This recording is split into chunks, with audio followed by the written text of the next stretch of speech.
go. We're back on Get Up, and I've got an idea for a new feature. It's called First Guess. This was my idea, so if it works out well, I will take credit. And if it's a disaster, then we're going to blame somebody else. Here's what I'm going to make 3 statements, which I acknowledge all of them are ridiculously premature. To say this now after 2 weeks is ridiculously premature, but we're going to first guess it. We're going to be on record so that if indeed these things do come true, we will have been the first to say it. So Jeff Saturday. Yeah. If I were to say when this season is over, we're going to say Daniel Jones is the next Baker Mayfield, or use any other example you want, Sam Darnold, guys who got kicked to the curb in one or more places and then wound up finding themselves with real good careers being rejuvenated. Is Danny Dimes the next in that line? Absolutely. We know where you're going. Absolutely. He got a great tight end. He's got great receivers, a great offensive line, great running back. How can you not succeed? And Steichen's calling these plays. They have not punted, Greeny. Yes. Absolutely. He is well on his way to being the Baker Mayfield or a litany of other quarterbacks who have resurged at a new team. 100% agree. I grabbed this when it was a penny stock. 100% agree. I broke a sweat in the studio last week running around because my man Danny Dimes came through like I told you he would. Can you imagine if Saquon Barkley leaves the Giants and goes and wins the Super Bowl, and now Danny Dimes winds up being a great player? Holy smokes. Good work. I mean, this is a lot like that Giants situation in 22, right, where Saquon was having a big year. Jonathan Taylor looks fantastic. Yes. Like Shane Steichen is doing what he needs to do to help out Daniel Jones. And Daniel Jones is balling. It's not like he's there and we all expect he's going to be the guy to just get him completions and run the offense the right way. He is attacking and playing great ball. I do have to say, if we go back a year to this particular week, the New Orleans Saints offense was the hottest story. I'm tired of hearing that. I'm tired of hearing it. That's why we're calling it. They all got fired. That's why we're calling it First Guess. I mean, we'll just have to wait and see. We're on record as we're guessing right. See? Can we do a new feature? Somebody needs I would like a new feature called Wet Blanket. Yeah. And then we come on and we get happy and Graziano comes in Wet Blanket. For the record, the Colts are the first team in history in the Super Bowl era not to punt in their first 2 games of the season. All right, J-Mac, next one. Saints did it once. When the season is over, again, first guess. Yeah. Will we be saying the Vikings made a mistake letting Sam Darnold go? Graz, this for you. Absolutely. We're saying yes right now in this moment. When you look at it, J.J. McCarthy missed 17 games last year. Already 2 games in. 1 good quarter of football, 7 that he has struggled in. Now he's going to miss an extended period of time. They are missing Sam Darnold. Did you see what he did this past week to that Pittsburgh? Why is Dan looking at him like that? Your brother must have been here last week because a guy who looks just like you sat in that seat and said, if I'm the Vikings, we got a guy. That's why last week he didn't know how to get around the building. Somebody had to help him get there. That must have been it. I figured it out. It is, but there were 2 separate pieces to this question.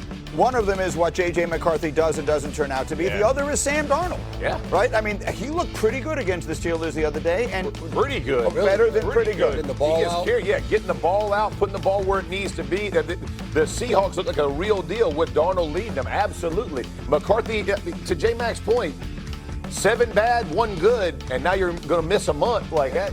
Availability is the greatest ability when you're playing. We got to get on the field. I think the Sam Darnold point that you make is interesting because he does look good now, but I think that the Vikings don't end up regretting it because they moved on from him. It felt like they were going to lock him up. They moved on from him because of the way the season ended. So, unless they believe that was wrong, I don't think that they're going to. And they moved on from Danny Dimes. Let's see how the season turns out. All right, let's get to the biggest one. Rodgers. And this one really feels like it's trending this way. Again, first guess.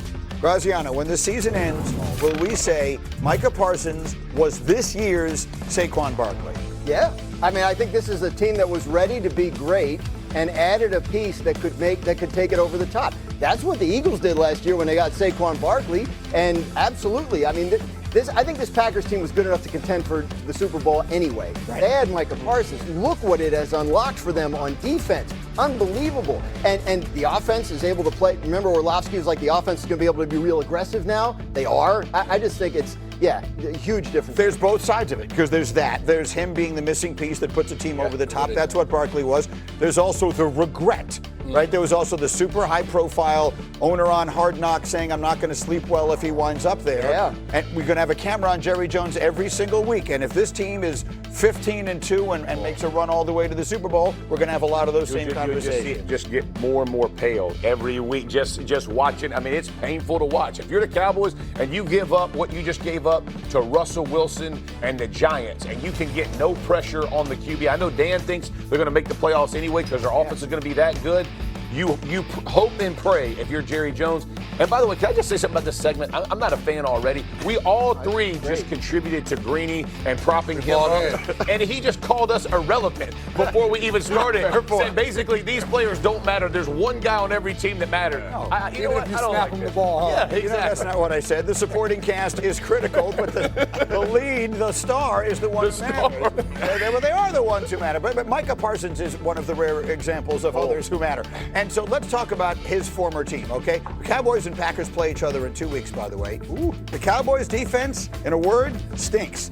They are 27th this year in points allowed, 30th in yards allowed. They just gave up Russell Wilson's highest career passing game of his career, 422 air yards. When you take the way they calculate these things, it was a lot more than that. Obviously, Graziano, you were there to see it live and in person, covering the game for us. The Russell Wilson side of it was fun. The Cowboys' defensive side, for them, not so much fun. No, they are struggling on that side of the ball. They're shorthanded in the secondary. Some of those guys will come back. And the pass rush has been a problem. You saw Jerry told us after the game in his post-game scrum that they signed Jadeveon Clowney. So I think that'll obviously be a helper. At this point, he's maybe not what he was, but still a good player that will help them up front. So, yeah, they got to get some things tightened up. I think a lot of their hopes rest on the idea of some of these cornerbacks are going to come back healthy. Marshawn Nealon, the linebacker, come back healthy. They believe that'll be these two can tell you if you can't put a rush on the quarterback, you can't plaster long enough. If you give a team enough time, every quarterback in the NFL and every receiver will find a way to get over. You better find a way to create rush, whether it's by blitz, whether it's by the front foot. You better figure something out, and Clowney better be the answer. Because right now it's run. May I raise my hand? Yeah. Those guys were running so open. Malik Neighbors and Wanda. That was not because they didn't have a pass rush. So late in that game, those were defensive lapses or whatever the right word for it. I made this point to you when they had the trade that there are some things some problems that you don't see because the pass rush is so good. So they had 8 20-plus yard passing plays in this game. That was the most in the league last week. Right. And 1 or 2 of those plays, Micah Parsons would have been in the backfield giving them some pressure. The problem was, Russell Wilson, so it wouldn't make the defense the top of the league defense, but they wouldn't be this bad. Russell wouldn't be sitting in the pocket at least. He'd be flushed to one side or another. Them not getting any pressure is the issue. Of course, you might want to cover the guy. That was my... covered him. In all these clips, they're covering him. Not all of them. They had some clips out there where literally you're looking at a corner and a safety, and one of them looks like they're trying to get out of the screen so they don't get the blame on the play. They just didn't cover guys at times. So what is the answer to the question on our screen? Is the Cowboys' defense bad enough to derail the season? I said yesterday, I emerged feeling better about the Cowboys in the game they lost against the Eagles than I did in the game they won against the Giants. I mean, they held Saquon Barkley to 60 yards in that game. They held the 2 top receivers to 24 combined. They played good defense in the opener. Right. They played lousy defense in the second game. So I think the answer to the question is yes, if it doesn't get any better. But teams do get better as the season goes along. They do get healthier. It's not inconceivable to think that we've seen their worst game on. With a new defensive coordinator, it might take some time to get all that stuff. Yeah. Can I just throw a quick question out there? Also, I sit next to Randy Moss on Sundays and watch these games, and he has been screaming and yelling about this. Do we need to put Malik Neighbors in the conversation? I mean, prejudice the jury. You think I'm going to disagree with Randy Moss on receivers? I know, right? What did Randy say? Yeah. I agree with that. Just say yes. Yeah. Randy raves about it. I remember talking to Brian Dable last summer in training camp, and he said, I tell the quarterbacks, if Malik Neighbors has one-on-one, just throw him the ball. I don't care what the route is, just give him a chance. And you saw what Russell's listening. Malik down there somewhere. Go ahead and put it up to the moon.